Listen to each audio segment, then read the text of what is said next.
You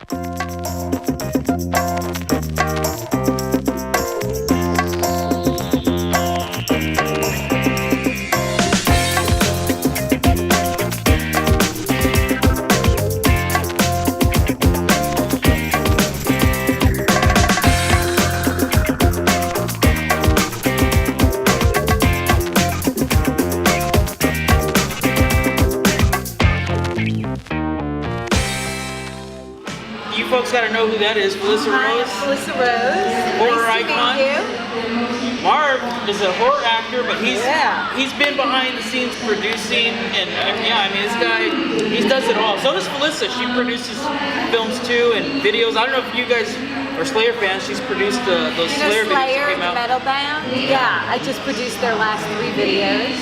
Yeah, so that was fun.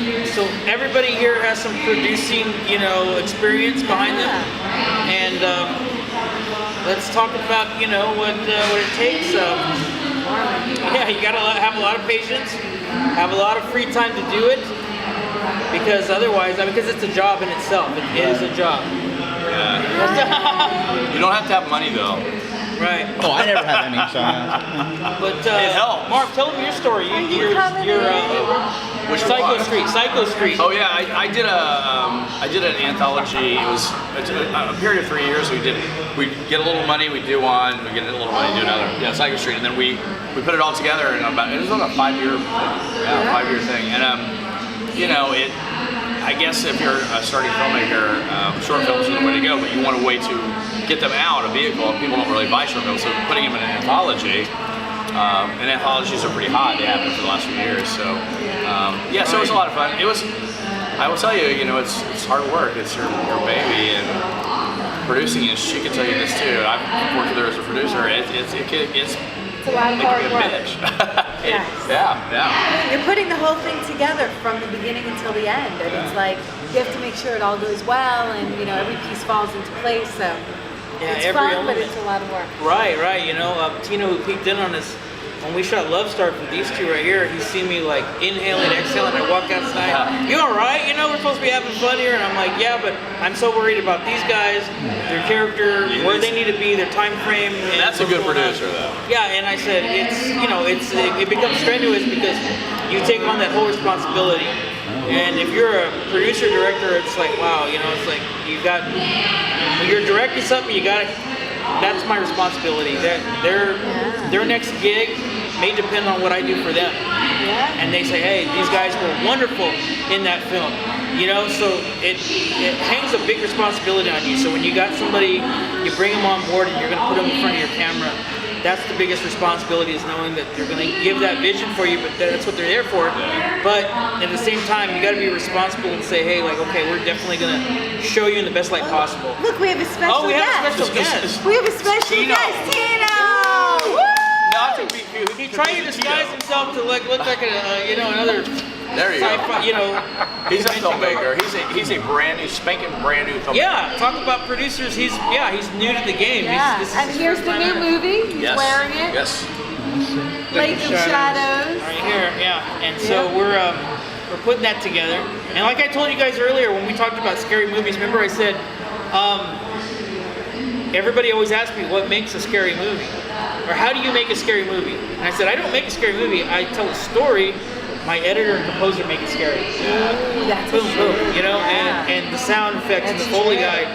Because I can, like I said, when we're shooting it, most of the time we're laughing or we're kind of like joking around. Yeah. It's not really scary, you know. We're singing the theme for Three's Company. Right, yeah. And we actually did it. It's on YouTube. We did that. It's on YouTube with the actual. And I had somebody coming out of me. Out of her. And we're like, yeah, and the Three's Company, the actual he got it. font comes up. We're like, yeah, it's on YouTube. It's on YouTube. We were like, come and not come. Yeah, she was Chrissy. She was in summer, only dark-headed. And then we had a Janet who was just covered in blood and empty. Tiffany Brookbeth. And then I was Jack Tripper, who's dead in real life. Well, that was fun, like I said, but there was a lot of times on set where he was like consoling me. Are you all right? Are you all right? And I'm like, man, you know, I'm trying to hang in there, but it's so hard. Producing is a really hard job. You guys are doing that right now? Yeah. Yeah, so you guys know. Are you working here in this area or Bakersfield? Okay, we were just talking about Bakersfield. Yeah. We just saw it past the sign. it's a great place. I mean, there's a lot of filmmakers there, a lot of great people to work with. Wow. And a lot of people who just want to get started. And, you know, at a necessity, I got to work with whoever I can right now. Exactly. But at the same time, I want to work with them because we're all starting out, and it's nice to just, you know, get that first step in the door together. And you're doing horror films? Yeah, we just actually did one last night. It's a found footage in an antique mall. Wow. And yeah, so finished that up. We got here 3 hours of sleep. We want to make sure we got here. Yeah. And we have a. It's like let that passion drive you, you know, and find all the people who have the same. Yeah. And you kind of ride that momentum. Yeah. And gather resources. And you guys, you're in a small town and you know people. Like you said, an antique mall, if you know people that, you know, have an old rundown shed or whatever, and I mean, utilize all that stuff and Your make it happen. resources. Yeah, Exactly. resources. Yeah. And what I love about the horror genre is, like, somebody may know somebody who knows Felissa, or they may know somebody who knows, you know, like Vernon Wells, people like that. And sometimes you can get, for a new production, actors that have done, you know, some stuff They just want to work all the time. Yeah, and they want to help an inspiring new filmmaker, because then you guys can turn into the next, you know. Eli Roth. Yeah, and then make 5 more, and then they're like, you better cast me. Yeah, and that's happened. Yeah, yeah. You know, it's like I've worked with people and then this guy. Yeah. You know, it's like he got in touch with me and all of a sudden everybody's like, oh, you're working with Michael Rodriguez. Yeah, and that's I'm like, true. yeah. They're like, And I oh was my shocked to hear God, that. I'm he's like, you know, an amazing director. And I was like, wow. Yeah. You know, and it's and then I worked with him and I was like, holy shit. And then you're now we're working right. with them Like, 2 more times. Yeah. You know, so it's just cool. Yeah, it's been a pleasure working with them and directing them. That like I was bragging about you guys right before you guys got there. I was telling somebody to cast Michael Wainwright, right, for Vampire, so great. the Blood Drive movie with it's like Fast and Furious with Vampire. Oh, that's so great. I love that. Yeah. I like Matter of fact, we gotta look at their booth when we go back by. But they were talking about it, and the guy nudges me later on and says, "Hey, I got Wainwright." I go, "Really? Awesome." That is so I go, cool. I started working with him right from birth. You know, from him. You were like the guy who brought him. Yeah, and the thing is, I said, "Oh man, he's so awesome." And then we were looking at posters, and I showed him the Love Star one, and I said, "Oh my God, but let me tell you something. You need to talk to these guys because." I mean, it was just, I go, my DP, he's like this big hulky guy. I go, they put a smile on his face, and I was like, this is awesome. This is a win-win situation because he's a good guy, but at the same time, he's a good DP, but he's always frowning on things, you know? We made him smile, I didn't even know this. He's that guy on my shoulder that says, I don't think so, you know? But when we worked with these guys, it went so smooth, and they're just so great to work with, and you bond with them, and then you realize, hey, you know, we got a good rhythm here. And so, you know. Let's do it again. Yeah, because the guy says, like, wow, you know, I look at your work, and he goes, I see how you kind of like recycle the same people I look at because I love working with them. I go, I bond with them, and I go, and then we have a good rapport. You build that chemistry, and right, and then when you get another script, you kind of already know how to work off each other. And bring it, you know. That's absolutely true. I agree. So, kind of along those lines, you're saying you get like another script. How do you guys decide, you know, this project is right for me, this project is Probably budget and location. Budget, right? location, and what the material's about. Is it going to make, you know, these guys shine? Is it going to make is it going to give something back, or is it going to, you know, is it going to propel something? You always look at that. You look at it as even though it's that project now, it's always like, well, okay, where's it going to go from here, or is it going to expand, or is it going to get big, you know? And it all depends on the material, like what I'm reading. There's a lot of projects I've been attached to where I'm alright, I'm not really feeling it, you know what I mean? Right. And there's some things I've just turned down because I'm like, no, I can't do that, I just don't feel it, I don't, you know, no offense or anything like that, it's not like, you know, I got jobs lined up, but there's certain things where like, you know, you gotta feel it, and the material has to mean something. It's a lot of work not to be into shit, you know, to be into it. Of course. Well, a lot of components. I mean, like it's for me personally, it's like who's involved and what is the material and what's the schedule. Those 3 things are top for me. You know, like obviously I'll change stuff around. Like if Michael calls and he's like, oh, we're gonna shoot this then, it's like, okay, well then maybe I'll, you know, see what's going on, because you want to make sure that you want to do everything. Is what I'm trying to say. But you want to make sure that it's right for you. So, Makes sense. yeah. So it's you know, it's one of those things, you know, and like at the same time, if it sings to you, it tells you something, and it's like, man, it has to happen, you know. And I mean, what can I say? I did Night of the Sea Monkey, and when I wrote it, prior to writing that, I was writing all kinds of shit. I wrote a bunch of stuff that's out there that's already made it, and I don't have any credit behind it. But I remember, yeah, I wrote a lot, man. That's how I met a lot of like people in the industry. Is like just, and this is before I had a Facebook. I was like, people were calling me like Jake the Snake Roberts, all these people, Fred Williamson, and I didn't even have a Facebook. I had like a landline, and people would call me because I was like real prehistoric. Like I honestly, it's truth. It's truth. Yeah, and I have all these people like call me, you know, that's how I met Robert Lissardo. Oh yeah? Yeah, he like read my work and he's like, oh, who wrote this? And they're like, hey, you know, this and that, and so we started corresponding. Danielle Harris too, I don't know. We used to text each other up the storm. Wow. And I didn't even have, like I said, social media. And it's just because of my material that I was putting out there. Yeah. And I got to a point where I was like, you know what? These little $400 little checks I was getting, they were cool. But it's like, I want my name stamped on something, you know? It's like... It's your story. Yeah, so, you know, it's the material, you know, that draws you. And Lynn Lowry, when she had read a few scripts of mine, and she contacted me a couple times saying, hey, I want to work with you. I've read some of your work, and, you know, I've actually auditioned for something that I originally co-wrote or whatever. Wow. And she goes, you got anything? And I turned her down twice. That's Lynn Lowry from The Crazy. Yeah. And when I finally cast her in Night of the Sea Monkey, we were sitting around, it was during between takes, and everybody comes up around her and they go, so how did Mike get you in this short? And she goes, no, I went to him. Wow. He has so many actors like wanting to work. People call me, they're like, how do I get to Michael Rodriguez? It's like, you know, he's a great director, he's an actor's director, and his material is amazing. Like the character I have in his movie, I finally got to like really sink my teeth into something that was like challenging and exciting. Yeah. Thank you. And I play a douchebag all the time. And you know, he's just one thing. I'm always a douchebag, but he makes me a really good douchebag. Yeah, I mean, I showed the trailer. Best douchebag. We were shooting DVD extras, and I went to a bar because I was waiting to check in. They wouldn't let me check in early. So I went to a little bar, and I was talking to the waitress there, and I showed her the trailer to like the Last American Horror Show, and they start the trailer, and she goes, "That guy is so fucking creepy." I'm like, "Bingo, we got it right." Then I'm like, "We got it right." We got it right.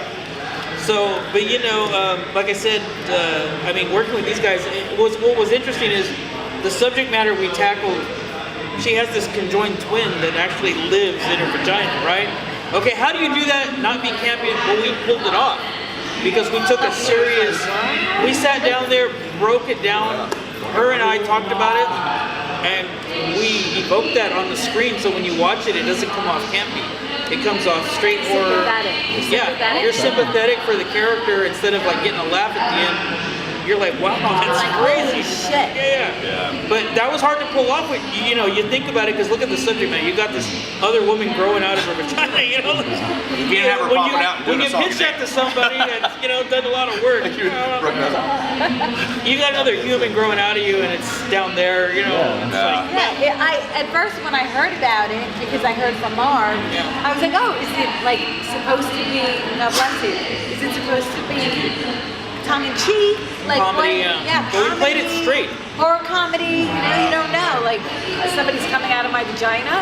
That's an interesting subject. Yeah. But we broke it down, and I said, well, how would you feel? You know, I mean, say, I remember breaking my thumb and it like snapped like it was rubber. Oh my God. And I remember being self-conscious about it in public because it was all messed up, and you know, what I mean, you couldn't really do anything. And I remember, I'm like, well, and then we started talking. I'm like, think about how you feel. How would you feel? You have this thing. You have an abnormality. Or your own insecurities. It sort of it shines the light on anybody who feels, and we all have insecurities about something. Yeah. So it's that. Right, and we drove it with that, and that's what made it punch. And when you watch it, it's like, wow, it's not going for camp or tongue in cheek. It's going for like. What I love about it too is her character is like a sweetheart. But physically, she's a monster. But she's actually a sweetheart. My character is like the normal guy you see next door, like he can be your neighbor, your coach. He's the monster. He's the real monster. Yeah, he's a predator. He's an online predator. And I'm so mean to her. So there's a lot of dynamic there. But she gets me. Yeah. There's a lot of dynamic, you know.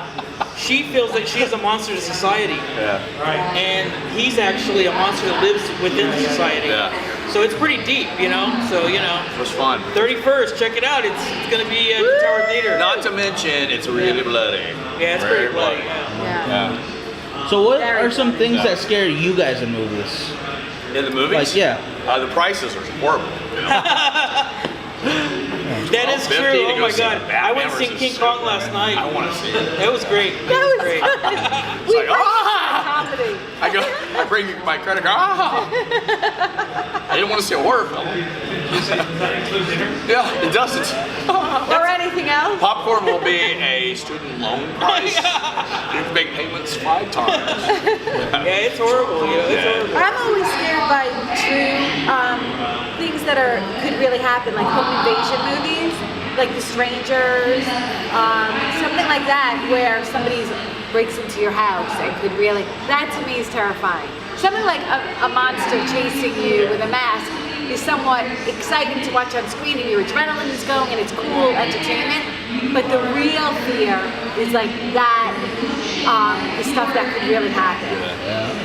Well, one of my films, I tackled that subject. I did a home invasion movie. It's called Homewreck. And it's about a guy that has post-traumatic stress syndrome, comes home, tries to make a normal life with his wife. And during Sunday dinner with his father-in-law, these people break into their house. And what happens is so much violence occurs that it snaps him back into a killing machine. You know, he's an Army veteran that, you know, knows how to use his hands tactically, and then he's trying to break that because he's having problems dealing with what he's dealt with, you know, during war, and he snaps and just kills these people like that. But at the end of it, he's shattered because everything is gone, and he's lost everything. And what I do in my movies is very interesting. I go very subliminal about everything. The characters in the movie, everything. I pick out wardrobe for certain reasons. I pick out colors for certain reasons. If you watch my movie, you have a couple. He's dressed in black, a black shirt, right? And beige pants. His father-in-law is dressed in a red, white, and blue shirt. His wife's dressed in a red and white dress. They represent America and where it's at. He represents the gray and where he's not there, and where he yearns to be. So when you watch the movie, if you don't know that, it's like very subliminal, but I did it purposely. So when you watch it, like boom, you know. I made a post about Art Charles Jr. He had to be in a wheelchair. So when he came, I booked him in a totally handicap accessible room, and I said, you have to get around in the wheelchair when you're in the thing, because The actor? So I did the post, and he was like, yeah, that's absolutely true. I booked, he had to play a paraplegic in a wheelchair. Wow. So like I booked a room for him when he came to film, and it was totally handicapped. And I said, you have to use it like a handicap. Yeah, so you just start getting the feel. Right.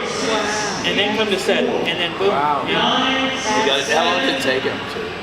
I had him there for 2 days, but I got him there early, and I said, okay, here's your room. And I told him, I said, look, this all handicapped. No, he's very method too, so like he was totally like. Oh, you had spoken, so you knew that. Yeah, we talked for hours about the character, and then I told him when he got there, I said, okay, this is the room, it's handicap acceptable, but you have to use it that way. That's great. That's really Yeah. cool. He did that. So, and he pulled it off. Just everything about the gate, everything about he did, it worked. The shower. Yeah. Oh. That's good. I think what scares me is like I saw a movie called The Track. Tiffany Brookfest scares me when she comes out of her vagina. You know, it's like, oh, vagina. I don't want another one of those. You never know what's going to come out of that shit. It's like getting the prize at Cracker Jack, but you don't. You get in the box. What a roll. No, I saw a movie called The contracted. I guess he contracted. I don't think I've It's seen about a that. girl that gets roofied. We did a movie about this. Yeah, they have a movie out right now like that. Yeah, it's pretty crazy. But this girl gets roofied at a party, and this guy rapes her in his van. And earlier, you see him going into a morgue and having sex with dead people. And she gets this venereal disease that makes her start falling apart, and she has no control over it. It's a great film. Yeah, it's really good. Is it on Netflix? It was on Netflix, yeah. But no one will sympathize with her. Her mother won't sympathize. No, her friends, and like her ears are falling off, her eye cataracts, and her teeth fall out. It's Does just, that scare you? yeah, Are you because afraid of I'm afraid. I had sex with a couple of corpses last week. Jesus, I should have thought about that. I should have wore protection on that one. Damn. You know? What scares? I think what scares me is the unknown. I have to go with the unknown. Yeah. Everything, you never know what's going to happen. It's always, just like the home invasion thing. You never know what's behind your door. I wrote a quote for the movie, and it's I said, beyond the realm of ghosts and monsters, evil does exist, and it waits outside your door. It's very true. There's a lot of bad things out there, beyond supernatural. There's people that are just rotten and evil to the core. So when I wrote that, I said, yeah, beyond ghosts and monsters, evil waits. It's outside your door. So I believe in that. I mean, I'm scared of that. The unexpected, Yeah. What are you guys afraid of? Yeah. I think, let's go with the unknown. That's always been a big one for me. Like the first time watching Blair Witch, I've always wanted to get that feeling back. When I was a kid, and you don't ever see her. Right. You don't know what's actually going on. And maybe not the snot part. I'm also not that, but That's good. yeah, the rest of it was just that feeling of like, I have no idea what's happening, and there's no way to stop it. Right. So what do you do? Can't do anything about it. And I think I've always been wanting to find that feeling again. Yeah. Like I've kind of been drawn to those kind of movies, and I want to make one for myself like that. I'm just trying to work on the right script for it. I write my own things. Okay, I was gonna ask you guys. You guys write, you direct, and Yeah. what do you do on it? What the camera? Yeah. Okay, so you're the DP and he's the writer. That's What awesome. about you? No, I'm an actor. I have nothing to do with this. I'm a sit-in. You're a producer. I'm grasping everything, yeah. No, you're a producer. Yeah, that's cool. I can see you. And we were talking about that right before you came. And I said, man, that's a job in itself, man. That's, I take my hat off to anybody that produces, or even, It doesn't go crazy. Yeah, right. Because every time I hear somebody that hasn't done it yet, I'm thinking about becoming a producer. I'm like, okay, are you sure? Be ready to put in the long hours. Yeah, if you looked at everything, the list of to-dos, it's rough, but it's If you do rewarding. it well, it's a lot of headache. Yeah. And if you don't do it well, it's even more. Yeah. But it is rewarding when you see the finished product and it's there and it's beautiful and people enjoy it. Then you know you won, right? It's like having a baby right. out of your vagina. With fangs and It's claws. like having a baby but not watching it grow up. Exactly. Right. Just having it. Yeah, just have it and say, go Like when you ahead. have a puppy. Yeah. A cute puppy, and then he grows up and like, anybody want the dog? You're on your own, man. That's Oh, it. we can run with that. Yeah, so are we good? Yeah, that was thank you great. Yeah, thanks, Thank guys. you. Yay.